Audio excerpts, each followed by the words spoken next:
बिस्मिल्लाहिर्रहमानिर्रहीम। अस्सलामुअलैकुम। शाद रहें, आबाद रहें, हैप्पी रहें और हेल्दी रहें। आज मैं आपके साथ चिकन पुलाव की रेसिपी शेयर कर रही हूँ।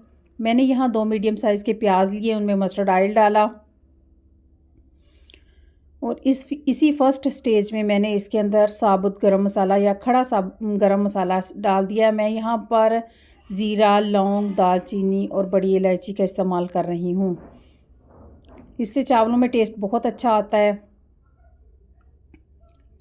ये प्याज को हमने लाइट गोल्डन ब्राउन करना है। हमारी प्याज लाइट गोल्डन ब्राउन हो चुकी है। अब इसमें हमने थोड़ा सा पानी शामिल करना है। ये स्टाइल बिल्कुल देगी स्टाइल है।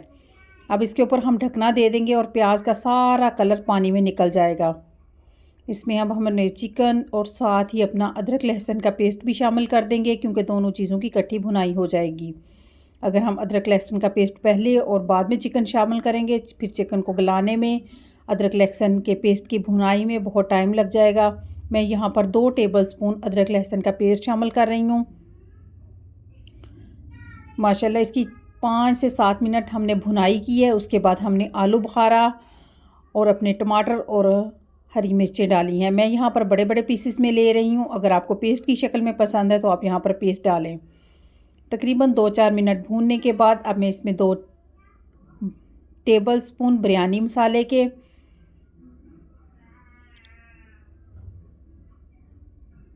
1 टेबलस्पून नमक और यहाँ पर 1 टीस्पून मैं गरम मसाला शामिल कर रही हूँ। अगर आपके पास ये अवेलेबल नहीं है तो आप इसमें घर के मसाले भी यूज़ कर सकते हैं।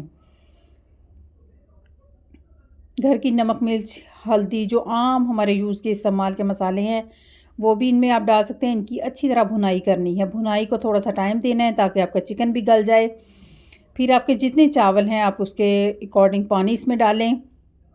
मैं यहाँ पर 1 गिलास चावल है तो मैं यहाँ पर तकरीबन पौने 2 गिलास पानी डाल रही हूँ और यहाँ मैं सिरके का इस्तेमाल कर रही हूँ। अगर आपके पास सिरका या लीमू जो चीज़ भी अवेलेबल है वो इस्तेमाल करें।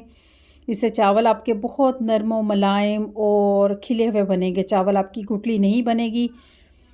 इसी के साथ मैं कड़ी पत्ता, ज़ीरा और थोड़े से हरी मिर्च इस्तेमाल कर रही हूँ। कोशिश करें कि आप इसी स्टेज पे डालें, इनका टेस्ट और खुशबू बहुत अच्छी आती है।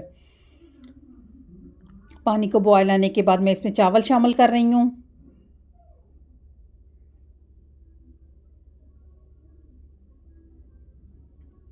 जब चावलों का देखें कि आप पानी अच्छी तरह खुश्क हो गया है, यहाँ पर आंच आपने तकरीबन मीडियम रखनी है। भुनाई हमेशा तेज़ आंच पर करें और बाद में आप मीडियम आंच कर दें। और यहाँ मैं तवे के ऊपर कढ़ाई को दम दे रही हूँ। इससे जो आपकी चावलों की एक आधी प्लेट नीचे से लग जाती है, ज़ाया हो जाती है। अगर आप इस तरह चावलों को दम देंगे तो यकीन करें कि आपका एक दाना चावलों का भी ज़ाया नहीं होगा।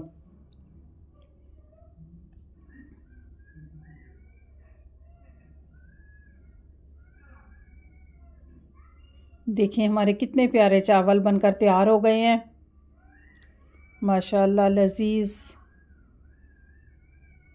आप इनको डिनर में इस्तेमाल करें, लंच में इस्तेमाल करें। बच्चों की फेवरेट रेसिपी है। हर घर में बनते हैं चावल। हर घर की पसंदीदा रेसिपी, हर घर के बच्चों की पसंदीदा रेसिपी। इसी के साथ ही मेरे चैनल को सब्सक्राइब करें, शेयर करें, लाइक करें, बेल आइकन को लाजमी दबाएं ताकि हर नई आने वाली वीडियो का नोटिफिकेशन आपको ज़रूर मिले। मुझे इजाज़त दीजिए। अल्लाह निगहबान।